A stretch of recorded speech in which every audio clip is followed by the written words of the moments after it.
Hey guys, it's Phoenix. This is just going to be a quick visual review of Case 3 carrier arrival procedure. The Marshall stack assignment that we got for this one was going to be to hold on Mother's 349 radial for 22, Angel 7. Expect approach time was 5-9. So as we go forward with this, I'll just try to explain kind of the main points of what's going on.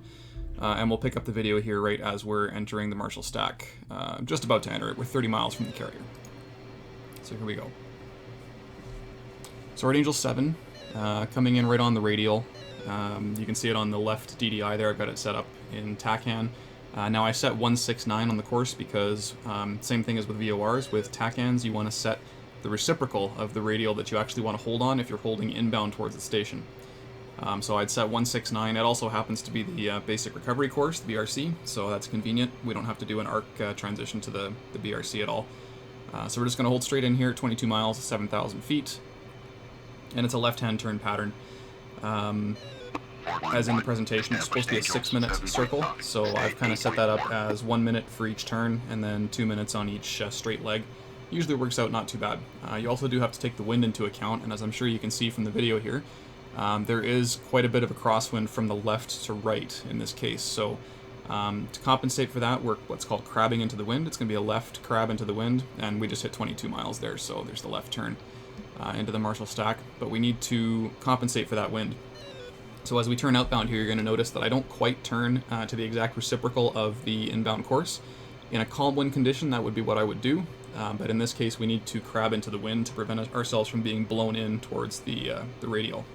Not only that, but the wind is going to push us into this turn, and once we go to turn back into the BRC, into the Marshall stack inbound, it's going to push us outside of that turn. So we're going to cover more distance in the turn back outbound than we did on this, the turn back inbound than we did on this outbound turn. I know that's a bit confusing, but just look at what I'm doing with the track here. So at the top of the compass rose on the left DDI, you see a little diamond. That's the actual airplane's track over the ground with the wind taken into account already. So normally that would be just a little bit offset from the course line, but matching it going the other way. But you can see I've taken a bit of a cut, so not only am I compensating for the wind drift, I'm also overturning just a little bit to actually increase my distance from the inbound radial, so that when I go to turn around the other way, the wind doesn't blow me through the radial as I make the turn. And I was a bit late starting the timing on the outbound course here, so I do turn a little bit shorter than 2 minutes, but it's not too bad. So here's the turn back inbound again. Autopilot not doing a great job of maintaining altitude. It doesn't do too well above about 1.2, 1.3 Gs, but 30-degree bank turns in the Marshall stack, so it is what it is. If you want to hand fly it, it's probably going to be more accurate that way. So as we turn inbound, you can see the TACAN needle in the HUD just kind of moving in there, and the goal is, as we roll out on the BRC, with that wind crab correction of course, that needle is going to be exactly centered. And I'm actually recording the sound for this after the fact, so I can't quite remember if it worked perfectly, but it looks not too bad for right now. If you do end up left or right of the course on the rollout, you can see I'm adjusting here. I underdid that turn a little bit, so I'm shallowing out the bank in order to go get that radial. And with the winds from my left in this case, I can actually level the wings completely and just let the wind blow me onto the course. That works too. As we turn inbound here, you may be able to see the laser lineup indicator on the carrier itself. It's way out there in the distance, pretty hard to see at 32 miles, but it's a little red dot out there right now. The red dot means that you're left of the center line, and I kind of use that as just a backup for the TACAN. So if I look like I'm on the TACAN, but I'm seeing a red light, I might just bring it over slightly to the right, just to make that light go amber. Amber is the lined up. If it's green, you're on the right.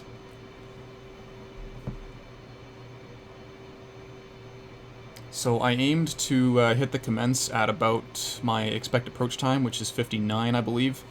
I was a little bit early, and in real life you probably would have spun around one more time, just done a really tight turn to the left and come around again, because the spacing is actually fairly critical. Their aircraft are a minute apart in real life, but in this case I just figured it's fine. We're maybe 20 seconds early or something, I can't quite remember, but we're going to commence on this one, so we're coming up on 22 miles. Commencing, state 7.7. Altimeter 29.72.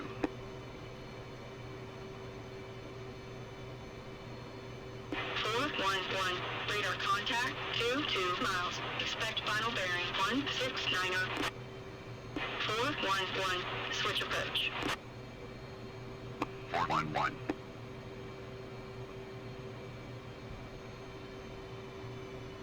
So we call commencing, and we start a descent 4,000 feet a minute down to 5,000 feet, which is what's called platform. And at this point, we're just tracking the BRC inbound.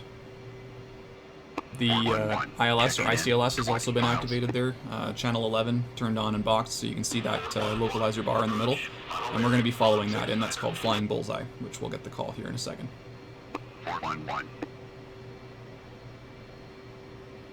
411. Checking with approach. And that's platform. Altitude. So at 5,000 feet, you call platform, you reduce your rate of descent to 2,000 feet a minute, and you go all the way down to 1,200 feet. Level off at 1,200 feet. At this point, still maintaining 250 knots, just like the Marshall stack. And once we get to 10 miles, we'll drop the gear and flaps and slow to 150. And here we are at 1,200 feet.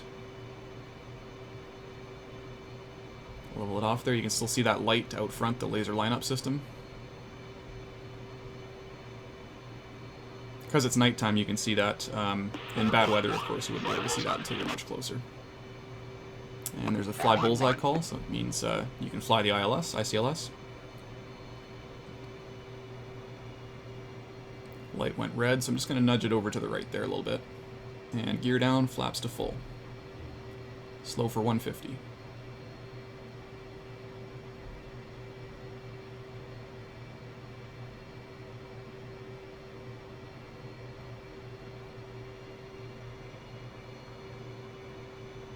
Pitch up quite a bit as you slow down, especially. I did notice here at this point that 150 is actually pretty darn close to the on-speed bracket there, so I just went for the bracket at this point. You wouldn't do that normally if there was a big difference until about 6 miles, but in this case it's only like 5 knots difference, so.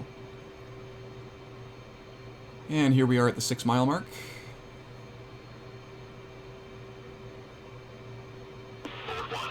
ECLS lock on. 6 miles. Say needles.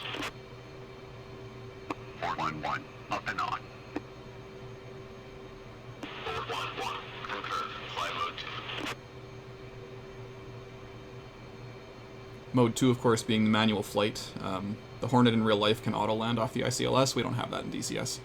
You can see the glide path bar that popped up there. As we maintain level at 1,200 feet, that bar is going to come down to meet us. When you're aiming at the boat with the flight path vector, keep in mind that the laser lineup light is actually below the stern of the ship, so you want to aim above it with the flight path vector in order to keep the glide slope centered. I'm also still fighting that crosswind here, you can see.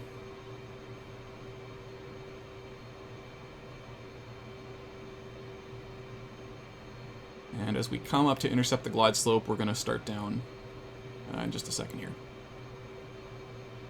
411. Approaching glide path. 411.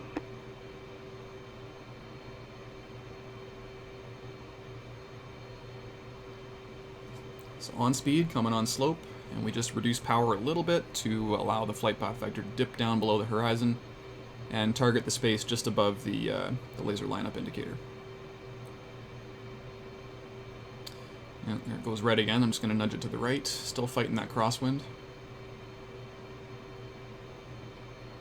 In most situations there wouldn't be a crosswind because the boat would actually turn into the wind for you, but in this case I guess they didn't want to do that tonight for some reason. And there's the ball that just showed up. So you're going to follow the ball on the final approach portion, in the close-in portion. The ICLS isn't really set up to land off of. So you're going to follow the ball over the ICLS. 411. Port of ball. 6.6.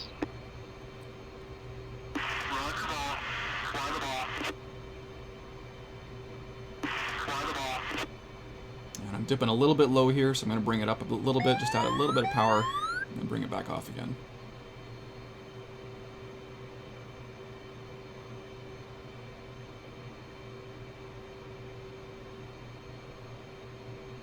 Bingo. Bingo. And that's it.